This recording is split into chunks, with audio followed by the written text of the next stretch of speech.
ಈಗ ಮತ್ತೆ ಇದೇ ದೇಶದ ಆಂತರಿಕ ಭದ್ರತೆ ಇರ್ಬೋದು, ದೇಶದ ಸಂವಿಧಾನ ವಿಚಾರವನ್ನು ಅಮೇರಿಕಾದಂಥ ಬೇರೆ ದೇಶಗಳಿಗೆ ಹೋಗಿ ಇಲ್ಲಿಯ ಗುಪ್ತ ವಿಚಾರಗಳು, ಇಲ್ಲಿಯ ಸಂವಿಧಾನವನ್ನು ಅಲ್ಲಿ ಹೋಗಿ ಟೀಕಿಸುವಂಥದ್ದು.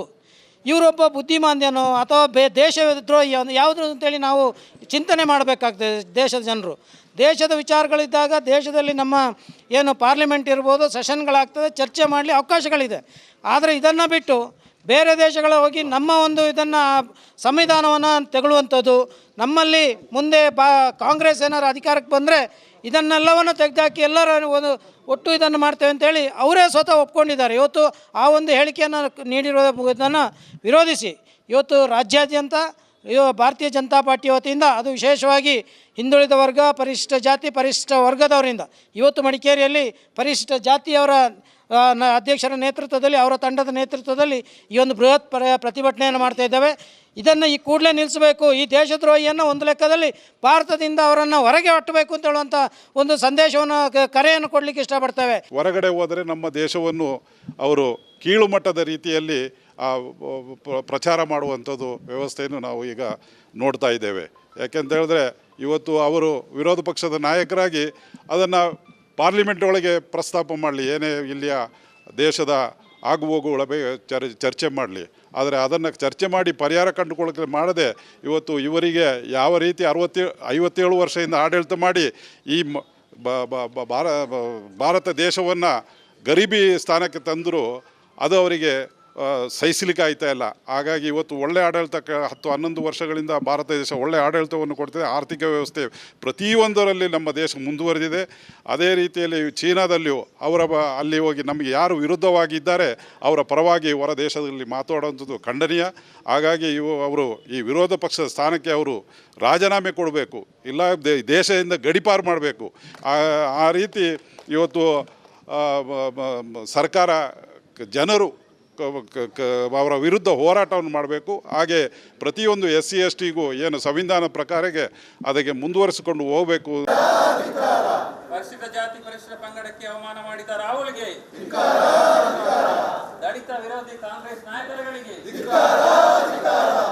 ನಿಂದಿಸಿದ ರಾಹುಲ್ ಗಾಂಧಿಗೆ, ಹಲೋ ಭಾರತ್ ಮಾತಾ ಕಿ, ಭಾರತೀಯ ಜನತಾ ಪಾರ್ಟಿಗೆ, ಗಾಂಧಿಗೆ, ಪರಿಶಿಷ್ಟ ಜಾತಿ ಪರಿಶಿಷ್ಟ ಪಂಗಡಕ್ಕೆ ಅವಮಾನ ಮಾಡಿದ ಕಾಂಗ್ರೆಸ್ ಸರ್ಕಾರಕ್ಕೆ, ಕಾಂಗ್ರೆಸ್ ಸರ್ಕಾರಕ್ಕೆ, ಸಂವಿಧಾನವನ್ನು ಅಪಮಾನ ಮಾಡಿದ ಕಾಂಗ್ರೆಸ್ ಸರ್ಕಾರ, ಭಾರತ್ ಮಾತಾ ಕಿ, ಭಾರತ್ ಮಾತಾ ಕಿ, ಮಾತರಂ ಮಾತರಂ, ಮಾತರಂ ಮಾತರಂ, ವಂದೇ ಮಾತರಂ, ಭಾರತ್ ಮಾತಾ ಕಿ.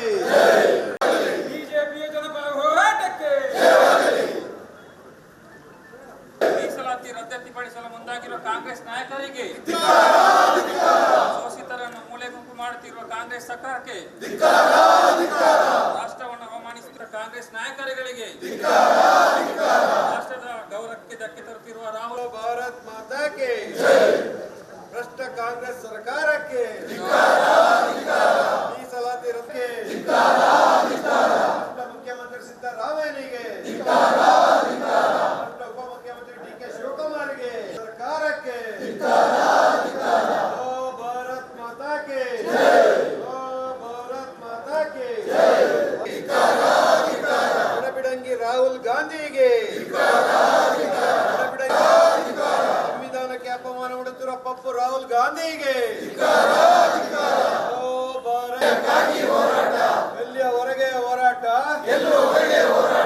ಜೈ ಜೈ ಬಿಜೆಪಿ. ಧಕ್ಕೆ ತರುತ್ತಿರುವ ರಾಹುಲ್ ಗಾಂಧಿಗೆ, ಸಂವಿಧಾನವನ್ನು ಅಪಮಾನ ಮಾಡುತ್ತಿರುವ ರಾಹುಲ್ ಗಾಂಧಿಗೆ, ಭಾರತ್ ಮಾತಾ ಕಿ, ಭಾರತೀಯ ಜನತಾ ಪಾರ್ಟಿಗೆ, ಶೋಷಿತರನ್ನು ಮೂಲೆ ಗುಂಪು ಮಾಡುತ್ತಿರುವ ಕಾಂಗ್ರೆಸ್ ಪಕ್ಷಕ್ಕೆ. ಈಗ ಮತ್ತೆ ಇದೇ ದೇಶದ ಆಂತರಿಕ ಭದ್ರತೆ ಇರ್ಬೋದು, ದೇಶದ ಸಂವಿಧಾನ ವಿಚಾರವನ್ನು ಅಮೇರಿಕಾದಂಥ ಬೇರೆ ದೇಶಗಳಿಗೆ ಹೋಗಿ ಇಲ್ಲಿಯ ಗುಪ್ತ ವಿಚಾರಗಳು, ಇಲ್ಲಿಯ ಸಂವಿಧಾನವನ್ನು ಅಲ್ಲಿ ಹೋಗಿ ಟೀಕಿಸುವಂಥದ್ದು. ಇವರೊಬ್ಬ ಬುದ್ಧಿಮಾಂದ್ಯನೋ ಅಥವಾ ದೇಶದ್ರೋಹಿ ಯಾವುದು ಅಂತೇಳಿ ನಾವು ಚಿಂತನೆ ಮಾಡಬೇಕಾಗ್ತದೆ. ದೇಶದ ಜನರು ದೇಶದ ವಿಚಾರಗಳಿದ್ದಾಗ ದೇಶದಲ್ಲಿ ನಮ್ಮ ಏನು ಪಾರ್ಲಿಮೆಂಟ್ ಇರ್ಬೋದು, ಸೆಷನ್ಗಳಾಗ್ತದೆ, ಚರ್ಚೆ ಮಾಡಲಿ ಅವಕಾಶಗಳಿದೆ. ಆದರೆ ಇದನ್ನು ಬಿಟ್ಟು ಬೇರೆ ದೇಶಗಳ ಹೋಗಿ ನಮ್ಮ ಒಂದು ಇದನ್ನು ಸಂವಿಧಾನವನ್ನು ತೆಗೊಳ್ಳುವಂಥದ್ದು, ನಮ್ಮಲ್ಲಿ ಮುಂದೆ ಕಾಂಗ್ರೆಸ್ ಏನಾರು ಅಧಿಕಾರಕ್ಕೆ ಬಂದರೆ ಇದನ್ನೆಲ್ಲವನ್ನು ತೆಗೆದುಹಾಕಿ ಎಲ್ಲರ ಒಂದು ಒಟ್ಟು ಇದನ್ನು ಮಾಡ್ತೇವೆ ಅಂತೇಳಿ ಅವರೇ ಸ್ವತಃ ಒಪ್ಕೊಂಡಿದ್ದಾರೆ. ಇವತ್ತು ಆ ಒಂದು ಹೇಳಿಕೆಯನ್ನು ನೀಡಿರೋದನ್ನು ವಿರೋಧಿಸಿ ಇವತ್ತು ರಾಜ್ಯಾದ್ಯಂತ ಭಾರತೀಯ ಜನತಾ ಪಾರ್ಟಿ ವತಿಯಿಂದ ಅದು ವಿಶೇಷವಾಗಿ ಹಿಂದುಳಿದ ವರ್ಗ, ಪರಿಶಿಷ್ಟ ಜಾತಿ, ಪರಿಶಿಷ್ಟ ವರ್ಗದವರಿಂದ ಇವತ್ತು ಮಡಿಕೇರಿಯಲ್ಲಿ ಪರಿಶಿಷ್ಟ ಜಾತಿಯವರ ಅಧ್ಯಕ್ಷರ ನೇತೃತ್ವದಲ್ಲಿ, ಅವರ ತಂಡದ ನೇತೃತ್ವದಲ್ಲಿ ಈ ಒಂದು ಬೃಹತ್ ಪ್ರತಿಭಟನೆಯನ್ನು ಮಾಡ್ತಾ ಇದ್ದೇವೆ. ಇದನ್ನು ಈ ಕೂಡಲೇ ನಿಲ್ಲಿಸಬೇಕು. ಈ ದೇಶದ್ರೋಹಿಯನ್ನು ಒಂದು ಲೆಕ್ಕದಲ್ಲಿ ಭಾರತದಿಂದ ಅವರನ್ನು ಹೊರಗೆ ಒಟ್ಟಬೇಕು ಅಂತ ಹೇಳುವಂಥ ಒಂದು ಸಂದೇಶವನ್ನು, ಕರೆಯನ್ನು ಕೊಡಲಿಕ್ಕೆ ಇಷ್ಟಪಡ್ತೇವೆ. ಹೊರಗಡೆ ಹೋದರೆ ನಮ್ಮ ದೇಶವನ್ನು ಅವರು ಕೀಳು ಮಟ್ಟದ ರೀತಿಯಲ್ಲಿ ಪ್ರಚಾರ ಮಾಡುವಂಥದ್ದು ವ್ಯವಸ್ಥೆಯನ್ನು ನಾವು ಈಗ ನೋಡ್ತಾ ಇದ್ದೇವೆ.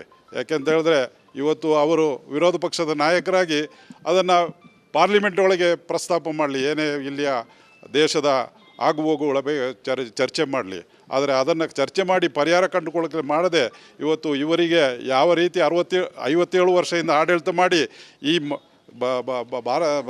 ಭಾರತ ದೇಶವನ್ನು ಗರೀಬಿ ಸ್ಥಾನಕ್ಕೆ ತಂದರೂ ಅದು ಅವರಿಗೆ ಸಹಿಸಲಿಕ್ಕೆ ಆಯ್ತಾ ಇಲ್ಲ. ಹಾಗಾಗಿ ಇವತ್ತು ಒಳ್ಳೆ ಆಡಳಿತ 10-11 ವರ್ಷಗಳಿಂದ ಭಾರತ ದೇಶ ಒಳ್ಳೆ ಆಡಳಿತವನ್ನು ಕೊಡ್ತಿದೆ. ಆರ್ಥಿಕ ವ್ಯವಸ್ಥೆ ಪ್ರತಿಯೊಂದರಲ್ಲಿ ನಮ್ಮ ದೇಶ ಮುಂದುವರೆದಿದೆ. ಅದೇ ರೀತಿಯಲ್ಲಿ ಚೀನಾದಲ್ಲಿಯೂ ಅಲ್ಲಿ ಹೋಗಿ ನಮಗೆ ಯಾರು ವಿರುದ್ಧವಾಗಿದ್ದಾರೆ ಅವರ ಪರವಾಗಿ ಹೊರ ದೇಶದಲ್ಲಿ ಮಾತಾಡುವಂಥದ್ದು ಖಂಡನೀಯ. ಹಾಗಾಗಿ ಅವರು ಈ ವಿರೋಧ ಪಕ್ಷದ ಸ್ಥಾನಕ್ಕೆ ಅವರು ರಾಜೀನಾಮೆ ಕೊಡಬೇಕು, ಇಲ್ಲ ದೇಶದಿಂದ ಗಡೀಪಾರು ಮಾಡಬೇಕು. ಆ ರೀತಿ ಇವತ್ತು ಸರ್ಕಾರ ಜನರು ಅವರ ವಿರುದ್ಧ ಹೋರಾಟವನ್ನು ಮಾಡಬೇಕು. ಹಾಗೆ ಪ್ರತಿಯೊಂದು SC STಗೂ ಏನು ಸಂವಿಧಾನ ಪ್ರಕಾರಕ್ಕೆ ಅದಕ್ಕೆ ಮುಂದುವರಿಸಿಕೊಂಡು ಹೋಗಬೇಕು. ಪರಿಶಿಷ್ಟ ಜಾತಿ ಪರಿಶಿಷ್ಟ ಪಂಗಡಕ್ಕೆ ಅವಮಾನ ಮಾಡಿದ ರಾಹುಲ್ಗೆ, ದಲಿತ ವಿರೋಧಿ ಕಾಂಗ್ರೆಸ್ ನಾಯಕರುಗಳಿಗೆ, ನಿಂದಿಸಿದ ರಾಹುಲ್ ಗಾಂಧಿಗೆ, ಹಲೋ ಭಾರತ್ ಮಾತಾ ಕಿ, ಭಾರತೀಯ ಜನತಾ ಪಾರ್ಟಿಗೆ, ಗಾಂಧಿಗೆ, ಪರಿಶಿಷ್ಟ ಜಾತಿ ಪರಿಶಿಷ್ಟ ಪಂಗಡಕ್ಕೆ ಅವಮಾನ ಮಾಡಿದ ಕಾಂಗ್ರೆಸ್ ಸರ್ಕಾರಕ್ಕೆ, ಕಾಂಗ್ರೆಸ್ ಸರ್ಕಾರಕ್ಕೆ, ಸಂವಿಧಾನವನ್ನು ಅಪಮಾನ ಮಾಡಿದ ಕಾಂಗ್ರೆಸ್ ಸರ್ಕಾರ. ಭಾರತ್ ಮಾತಾ ಕಿ, ಭಾರತ್ ಮಾತಾ ಕಿ, ಮಾತರಂ ಮಾತರಂ, ಮಾತರಂ ಮಾತರಂ, ವಂದೇ ಮಾತರಂ, ಭಾರತ್ ಮಾತಾ ಕಿ.